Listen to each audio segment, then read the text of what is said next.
Welcome to the Great Detectives of Old Time Radio. From Boise, Idaho, this is your host, Adam Graham. If you have a comment, email it to me, box13@greatdetectives.net. Follow us on Twitter at Radio Detectives and become one of our friends on Facebook, facebook.com/Radio Detectives. Before we do get started, I do want to let you know this program is brought to you by the financial support of our listeners, and I particularly want to thank Haskell for his support. He became a Patreon supporter at the Shamus level, which is a monthly donation of $4 or more. You can become a Patreon supporter at patreon.greatdetectives.net, and you can also give a one-time donation at support.greatdetectives.net. Well, now it's time for today's episode of Ellery Queen. The original air date, December the 4th of 1947. The title, The Man in the Street. Ellery Queen.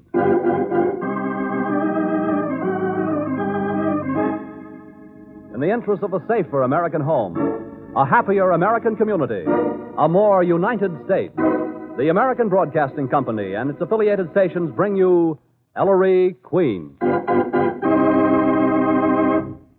I dedicate this program to the fight against crime. Not merely crimes of violence and crimes of dishonesty, but crimes of intolerance, discrimination, and bad citizenship. Crimes against America.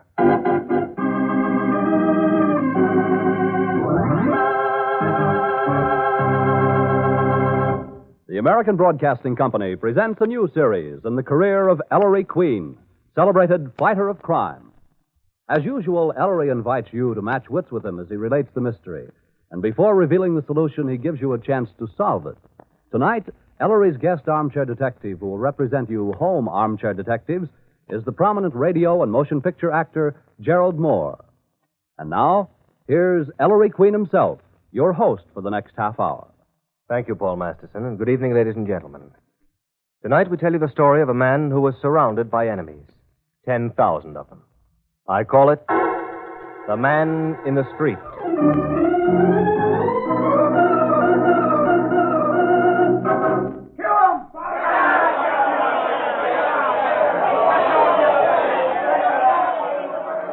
I'm not tickling you, Marner. This is a frisk. Stand still. I'm a little nervous, Sergeant. He's a little nervous, Inspector.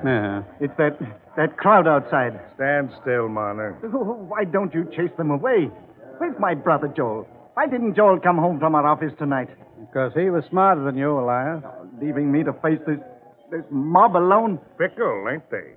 Marner, stand still. Yes, Elias. Only a few days ago, the man in the street was calling you his benefactor. You and your brother had a great idea, Elias. Build a model town, Mana City. Cheap, good housing, co-op stores, fine schools and playgrounds for the kids, a great modern hospital. Everything shared by the community. Utopia for Joe Dokes. No wonder they were giving you and your brother testimonial dinners. Oh, please. They'll try to break in here. There's only that window between... Stand still, Marner. How many people did you and Joel rope in, Elias? 10,000 from this area alone, wasn't it? 10,000 suckers. You gonna stand still? But Mana City turned out to be some rotten marshland in a Long Island swamp. Those 10,000 investors will never see a cent. Wiped out, Elias. Only it came out too soon, didn't it? They're throwing rocks. They're going to... Oh, that one almost hit me. Inspector, you've got to get me out of here. Through that mob, we'll wait for the reserves, Elias. They'll tear me to pieces. If it'll make you feel any better. Lock the shutters. Lock them. Okay, Inspector. His wallet, papers, jewelry, everything, even a small change. You better get him ready. Where's that butler? Butler? Yes, sir? Come in here. Yes, sir. Inspector Queen, sir. I'm just an employee. Yes, I'm sure you... Yes, you've got nothing to worry about. Get Elias Marner's hat and coat. Well, go on. Whom are you staring at? Why, Mr. Marner, you're frightened. Didn't you hear the inspector? The voice of the people. How you and your brother used to laugh at them. Suckers, you call them. And now the suckers don't make you laugh anymore, Mr. Marner. Get my hat and coat. Mr. Marner, sir. Get your own hat and coat. Take that, Mr. Marner, sir. I'll get my things myself. They're just in the hall out here. Too bad his brother smelled a rat, Feely, and took a powder before we could grab him. Look at this roll I just took off Elias, Inspector. Chicken feed. Joel's got the real poke, I'm afraid. They're really getting ugly out there. Hey, Marner, hurry up. I said, Marner, hurry up. There's the reserves. This is our chance. Marner, where are you? Marner! Marner! Inspector! Marner! Not in the hall, Feely. Hey, you, Butler. Where'd Marner go? You see him? Why, yes, sir. He went to the rear, the kitchen. Just slide. Not in the kitchen. That back door, Feely. It's open. Golly. Runs right through to the side street, Inspector. He got away, like his brother. Send out a general alarm.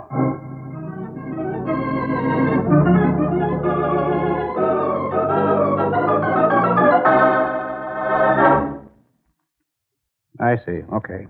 Inspector, was that... Nothing, Feely. But I don't understand it. Where can he be? I don't get it myself. I frisked him dry. Elias didn't have a red cent on him when he gave us the slip, Miss Porter. A man needs money in New York. Especially one on the lam. Unless Inspector Elias and Joel had fixed up a meeting place beforehand, and Joel had plenty of moolah. I don't think so. It happened too quickly. Then maybe a friend. They ain't got a friend in the Western Hemisphere, Miss Porter. Or any relatives. Blast it. Covering every car, road, bridge, tunnel, railroad station, airport. The city sealed tight. But where is he? Ellery. Huh? 2 conmen floating around the city with 10,000 yowling suckers after their hides, and you sit on your spine in my office reading the morning paper. Aren't you interested, Ellery? In saving the Marner's lives, Nicky? Oh, yes. Well, don't sound so sincere, Maestro. They're hardly worth the effort. No, I disagree, Sergeant. Saving their lives is one of the most important jobs you'll ever be called on to do. Why, Maestro? Keep a couple of high-binders from getting what's coming to them so they can lay around in the cell for a few years and think up some more finagles? Oh, Sergeant, the Marners didn't merely steal money. They stole hopes, plans, years of hard work on the part of a lot of ordinary people. They stole Johnny Doe's first payment of the house, Mabel Brown's wedding money, the operation that Bill Smith's wife may need a year from now. That's why the Marners must be kept alive, Sergeant. Kept alive to give back that house and that trousseau and that operation. Oh, by the way, Dad, seen this ad in the personals column? What ad? Let me see. It's addressed to Dear Dot. Dot. I suppose that's short for Dottie or Dorothy. And signed Dash. Dot dash. Who cares? I want the Marner brothers. Dot dash. Dot dash. Hey, that's the basis of the Morse code. Calligraphy?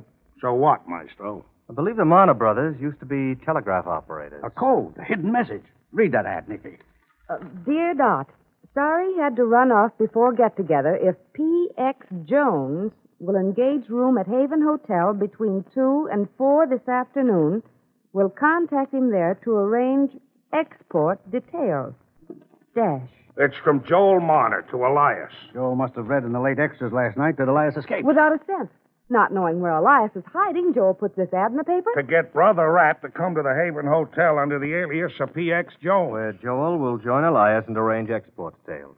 For both of them. They're going to skip the country. I believe that's what Joel had in mind, Nicky. All we have to do is watch the Haven Hotel. Keep an eye on Elias when he checks in as P.X. Jones this afternoon, and wait for Joel to contact him. Cinch, Feely. Maybe not, Inspector. The Haven's like Grand Central. 1,000 rooms, crowds pouring in and out all day. Even if we spot him, Elias knows our pussies. He'd run like a rabbit. Maybe we'd lose him again. And Joel, too. Yet I don't feel like trusting this one to the boys. Our spotter has to be somebody smart. Somebody the Marners don't know. Somebody who can keep him alive long enough for us to get him safely in a cell. Ellery. Hey. What do you say, son? I would consider it a privilege.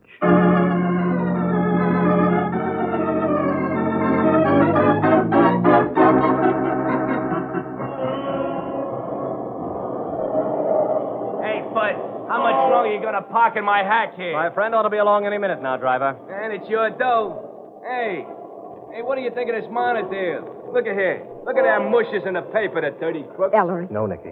The Marner brothers? Oh, the cops will catch them. Yeah, they better work fast. Why? What do you mean, driver? Yeah, there's an awful lot of people in this town got hooked, lady. If one of the victims spotted those crooks... Hey, stupid, who you bumping into, you? Hey, get up and keep out of the way. Oh, yeah? Ellery, do you suppose that's why Elias hasn't shown up at the Haven here? Could be. He knows he's surrounded by enemies. 10,000 of them. Might be too scared to come out of hiding. Imagine not knowing who your enemies are. Might be a newsboy, a stenographer, even a policeman. Anybody on the street. Wait, Nicky. What's the matter? That old man shuffling toward the hotel entrance. Where? Right there. Bundled up to the ears. Dark glasses. Hat pulled down over his eyes. Several days' growth of beard. Nicky. That's Elias Marner. But he's carrying a suitcase, Ellery. He had no money. It's an old piece of junk, Nicky. He might have picked it up. Here he comes. Ellery, that fat woman with the shopping bag, she's going to stop him. Keep back, Nicky. I may have to jump out. Sorry, mister, but excuse me. What? Could you be telling me which way to the subway? Oh, that way. Or Wow. For a second, I thought that woman was going to... There he goes. Into the Haven. Driver! Yeah, what is it, mister? Here you are. Keep the change. Come on, Nicky. But you... Can we see him, Ellery? Calm down, Nicky.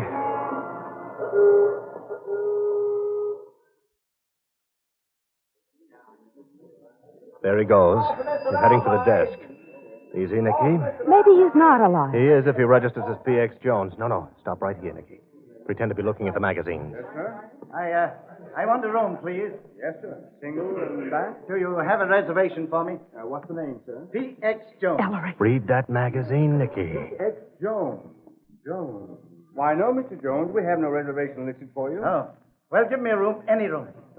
Register here, please. Yes, of course. You know, you're lucky at that. A convention just checked out. I don't want conversation room, clerk. Where's my room? Yes, sir. Front. Yes, sir. 1409, boy. Here's the key. Yes, sir. I'll take your bag, sir. All right. Elevator's right this way. Not yet, Nicky. All right. Now.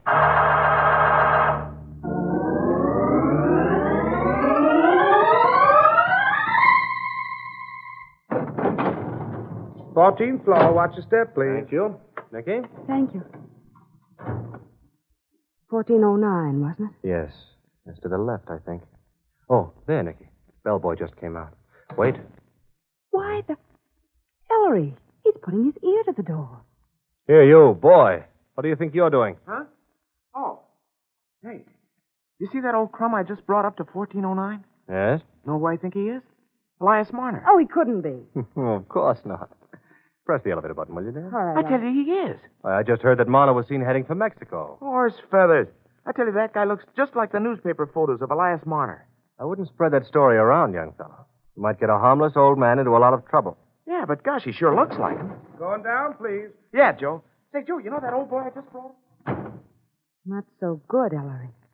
He'll talk. Yes. Nicky, I'll watch 1409. You run over to that hotel across the street, the Universal. Dad and Veely are waiting in the lobby there. Tell them to join me up here right away.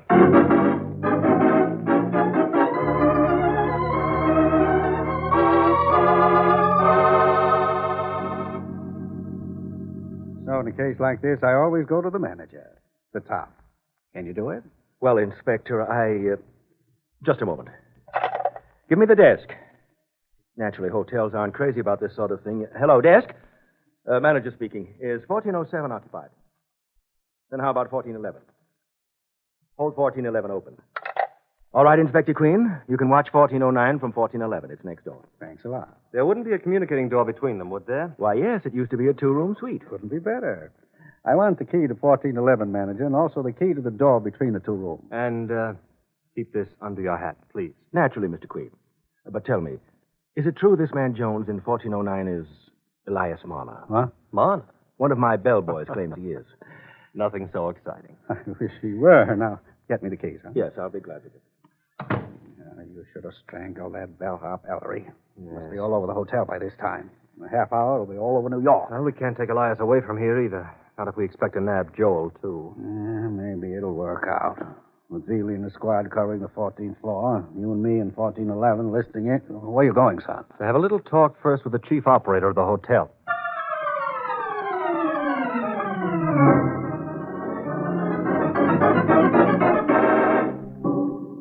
You want to be notified the second there's a phone call to or from 1409. Is that it, Mr. Queen? That's it, operator. We'll be in 1411. Not you, Nicky. You'll be in... Oh, here's 1409 now. See what Jones wants, operator. Yes, sir. Yes, please. This is PX Jones in 1409. Have there been any phone calls for me, operator? Phone messages are sent to your room box at the desk, Mr. Jones. But I just spoke to the desk. They said there's no message in my box. Then I'm sorry, Mr. Jones. If there'd been a call, you'd either have got it directly or found a message in your box. Oh, yes. Well, ring me here in 1409 the moment I get a call. You understand? Yes, Mr. Jones. Operator, how late are you on duty? Well, all the day shifts in the hotel are from noon to 8 p.m., Mr. Queen. Then I'm leaving Miss Porter here with you. Doing what? Yes, Nicky. You can operate a switchboard, and this young lady can arrange to leave you in charge when she goes off duty tonight. The fewer who know about this, the better. Now, remember, operator, I'm relying on you to keep this Jones business absolutely hush-hush. Oh, I won't tell anybody, Mr. Queen. I realize that Mr. Marner... I mean Mr. Jones mustn't know he's being watched. Oh, pardon me. Hotel Haven, good afternoon. Ellery, she's heard the rumor, too. Will you keep her from shooting off her mouth, Nicky? I'll be in 1411 with Dad.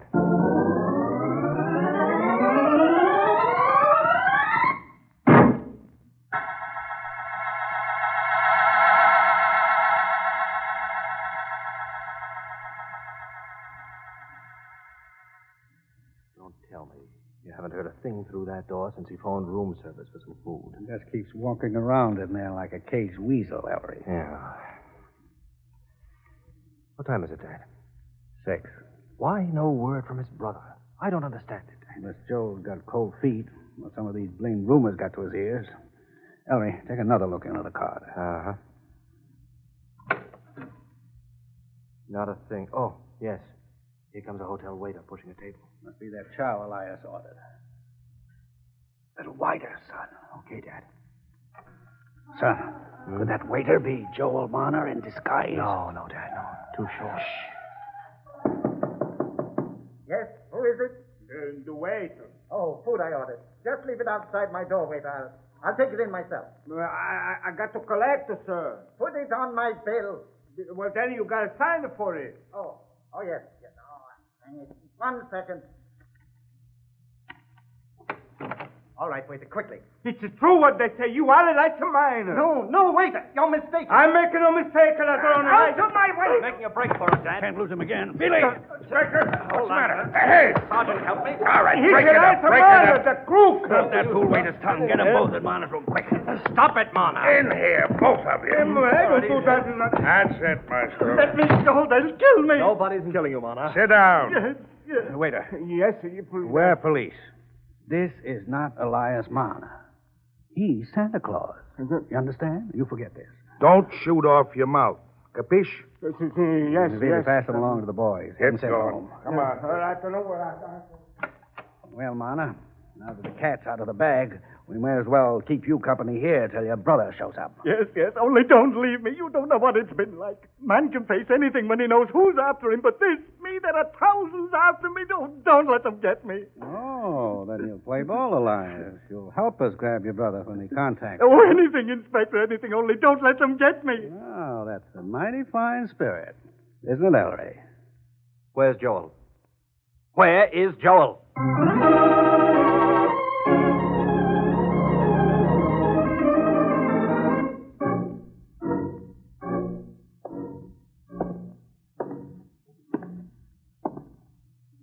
Stop it, Ellery. It makes me tired just to look at you.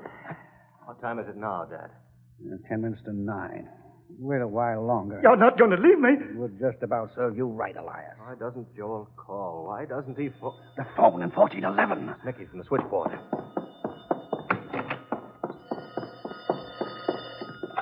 Nicky? Just got a call on the board for PX Jones. Not even sure it's a man's voice, all muffled. Uh-huh. Ellery, what'll I do?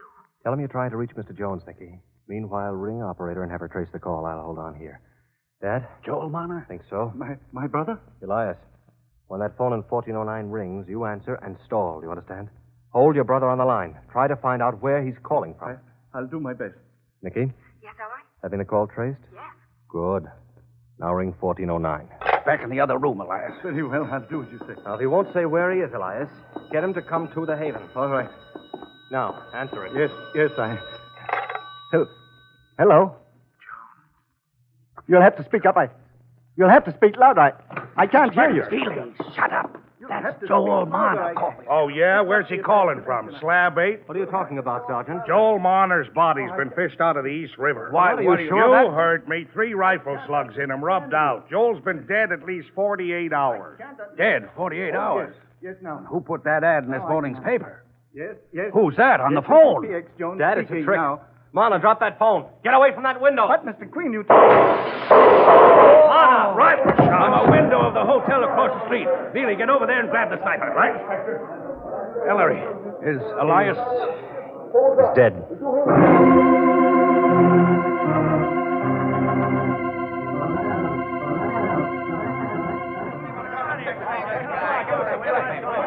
No!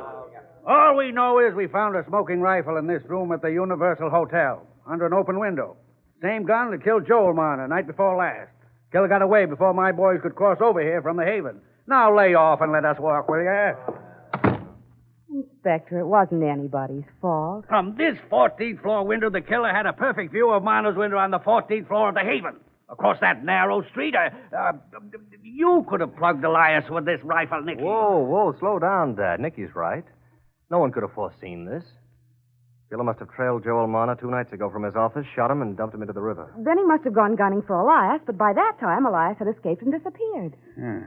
Somehow this killer found out, maybe from something on Joel's body, that the brothers used the code words dot and dash for secret communication. So he got the idea of luring Elias out of hiding by placing that ad in the paper as if from Joel. Yes, and when Elias fell for the trick and checked into the Haven, the killer simply waited for nightfall, drew Elias to the phone at his window by calling from this room at the Universal.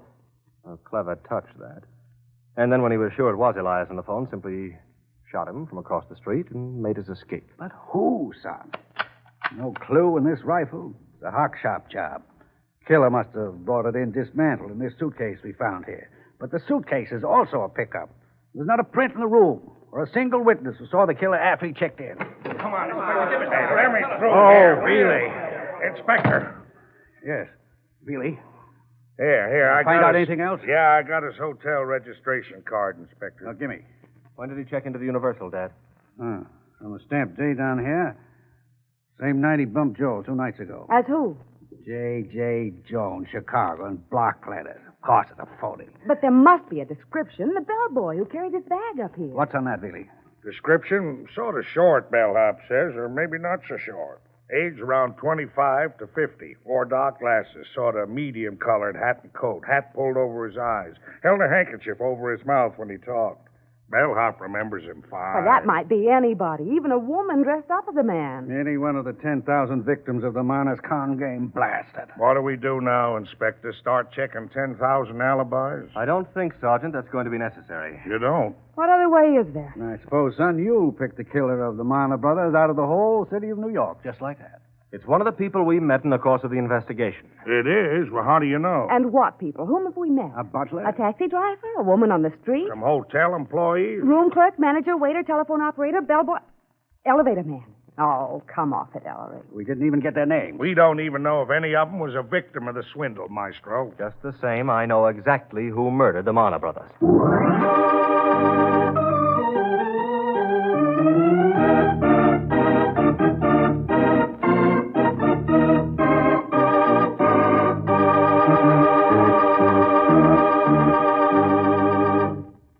And there, ladies and gentlemen, you have the mystery. Now, suppose you home armchair detectives and our guest in the studio compare solutions. Nicky, will you do the honors? Gladly, Ellery. Our guest tonight is Mr. Gerald Moore, the prominent wolf. Nicky, is that nice? No, but it's true, Ellery. Mr. Moore plays the title role of the lone wolf in the Columbia picture series of the same name. Thanks for the explanation, Nicky. I'd hate to have anybody get the wrong idea. Well, I know radio microphones are no new experience to you, Jerry. You also play the part of Bill Lance in The Adventures of Bill Lance over ABC every Sunday, don't you? Yeah, that's right, Ellery. We do our share of tracking down criminals, too. Good. Now, suppose you draw upon your experience as a clue chaser Uh-oh. and, well, it has to be done, and expose the killer in tonight's mystery. Tell me now who killed the Marner brothers. Well, your solution was incomplete. You see, I'm alibying myself in advance. Oh, I see. But, my solution has not yet been offered. So... No, that's what I mean. I have 2 favorite suspects. Tell me quickly now. Yeah, I have the butler and the bellhop. All right. Thank you very much, Mr. Moore. You'll find out in just a moment if your solution is the correct one. Now, here is Paul Masterson. Save wheat, save meat, save the peace. This, in simple terms, is the slogan adopted for the World Food Emergency Campaign. We little realize here in America the rather grave food crisis in the majority of countries throughout the world. A world food crisis that could easily precipitate another major conflict among nations, because the seeds of discontent are forerunners of intolerance among nations and are greatly influenced by hunger and malnutrition. A healthy, properly educated nation breeds healthy, intelligent minds, minds that work in unison for a better understanding of world problems and world peace. Each individual in this great country of ours is an integral part of the whole scheme of things. Your responsibility now may avert an irresponsible act in the future. Your part as an individual may seem small and inadequate compared to the greatness of the task ahead of us. But it is to you, Mr. and Mrs. America, that a world struggling in the agonies of hunger and despair looks for hope. Think over this slogan: save wheat, save meat, save the peace. And you'll begin to realize the pressing need for food conservation at home, a conservation that will help make world security a reality today.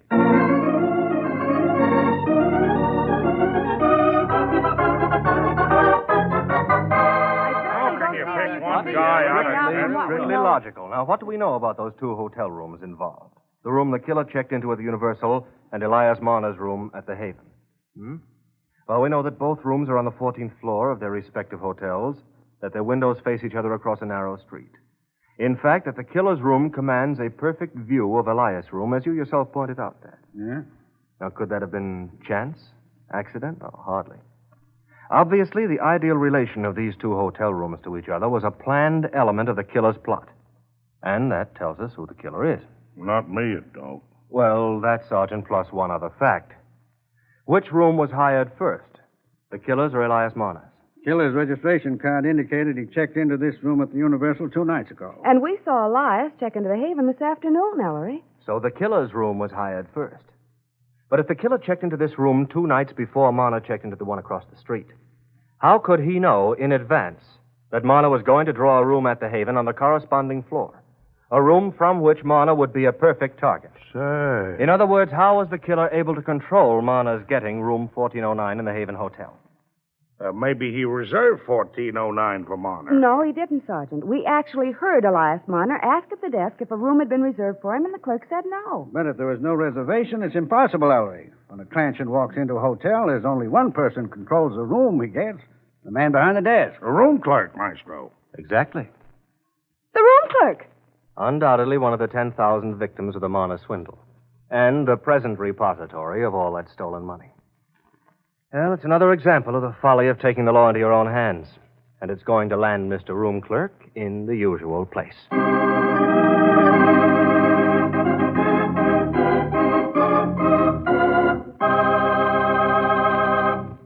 And there, ladies and gentlemen, you have the solution to our mystery.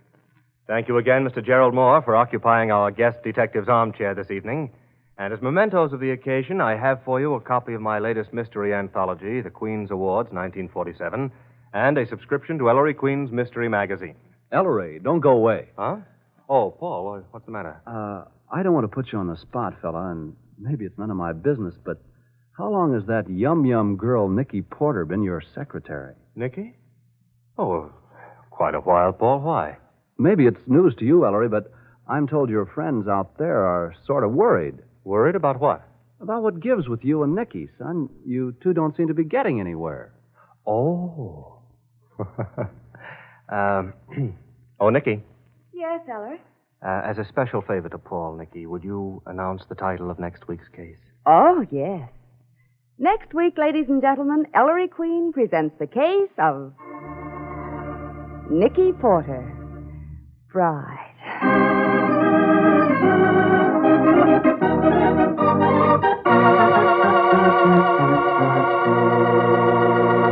This is Ellery Queen saying good night until next week, and enlisting all Americans every night and every day in the fight against bad citizenship, bigotry, and discrimination, the crimes which are weakening America.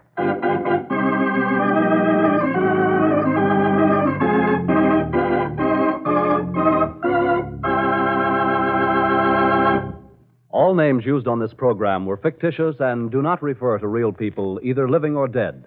Among the members of tonight's cast were Larry Dobkin, Virginia Gregg, Alan Reed, Herb Butterfield, Ruth Parrott, Jack Lewis, Charlie Seal, Peter Leeds, Paul Freese, and Jay Novello. Music was by Rex Corey, direction by Dick Woolen.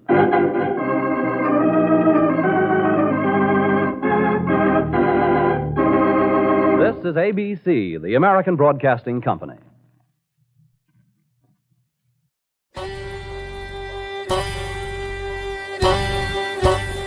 This is Andrew Rhines with OTRWesterns.com, where we stream live old-time radio westerns 24 hours a day, 7 days a week, with a special twist.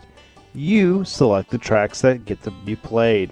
We've got 1,000 different episodes from shows like Gunsmoke, Tales of the Texas Rangers, Escape, Gene Autry, and many more.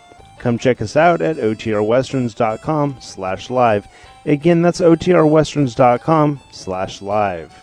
You're listening to The Great Detectives of Old Time Radio with Adam Graham, and now let's get back into the show. Welcome back. Well, there have been few murderers given less characterization than Mr. Room Clerk.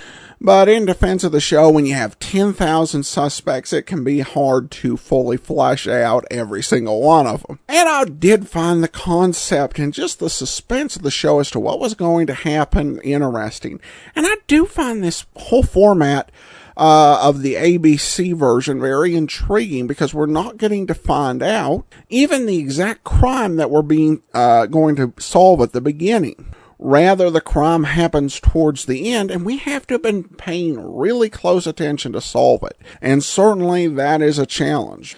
Also, I really hope listeners appreciated the Easter egg of our armchair detective as Gerald Moore. True, he didn't come up with the right solution, but I doubt anyone would have. Of course, Moore was known for the Lone Wolf films, and he even did star in a Lone Wolf radio program, though the episodes with him in the lead are missing. We definitely do need to get around to the Lone Wolf one of these days. Also, I wish we had the program they played on December 11th of 1947 with Nicky Porter. I guess it was Virginia Gregg's fate to play long-suffering secretary/wannabe love interest, also playing a similar role with Brooksy in Let George Do It, though Brooksy's a stronger character to be sure. Also, I do want to let listeners know I've received some requests to be armchair detectives, and I have those, and I will email you hopefully the week before you're needed. I know that we will need at least one more group, and what we will do is I'll send out notification to everyone who has asked to be an armchair detective, and it'll basically be first come, first serve the top two. So watch your email. And now we turn to listener comments and feedback, and we have this from Lawrence, who writes, Lawrence Dobkin was such a staple of old-time radio. Indeed he was, Lawrence, and thanks so much for the comments. All right, well, that will do it for today. We'll be back tomorrow with the adventures of Philip Marlowe, and then join us again next Tuesday for another episode of Ellery Queen. In the meantime, send your comments to box13@greatdetectives.net. Follow us on Twitter at Radio Detectives.